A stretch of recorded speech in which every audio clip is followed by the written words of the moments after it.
Like, I wanted Jeff Fisher 2 years ago, but he didn't want to be the coach.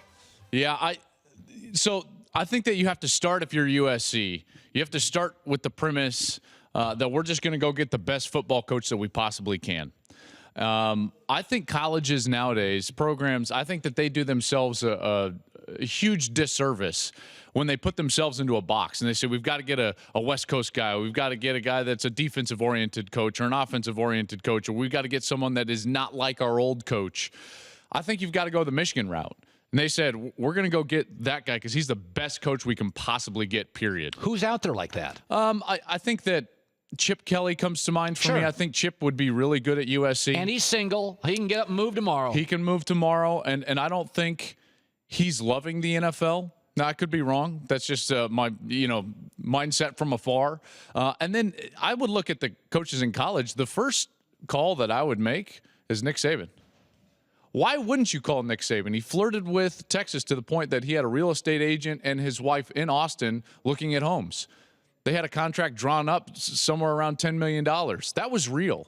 Nick Saban was going to leave Alabama. Something fell through at the last moment. Call Nick Saban. You're USC. Yeah, but you're not going to get him. Why not?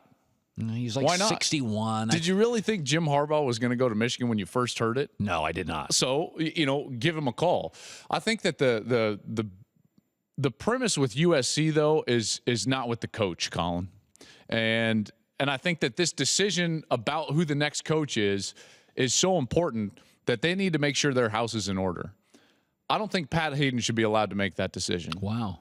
Pat Hayden has taken over a program that's very proud, and I understand that he's respected, and the president has come out this morning and given him a statement of faith, essentially saying, hey, we support Pat Hayden. But the bottom line for me is this about Pat, and every athletic director should really be evaluated this way.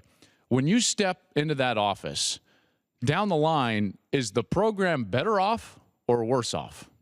And in my estimation, basketball, baseball, and football in a worse spot under Pat Hayden now than when he first became the athletic director. And if you're going to get the type of guy that they need, not that they want, but that they need as their head football coach, what guy with that type of a resume is going to want to work for an athletic director that's on thin ice? You don't. You always want to work for the guy that hires you.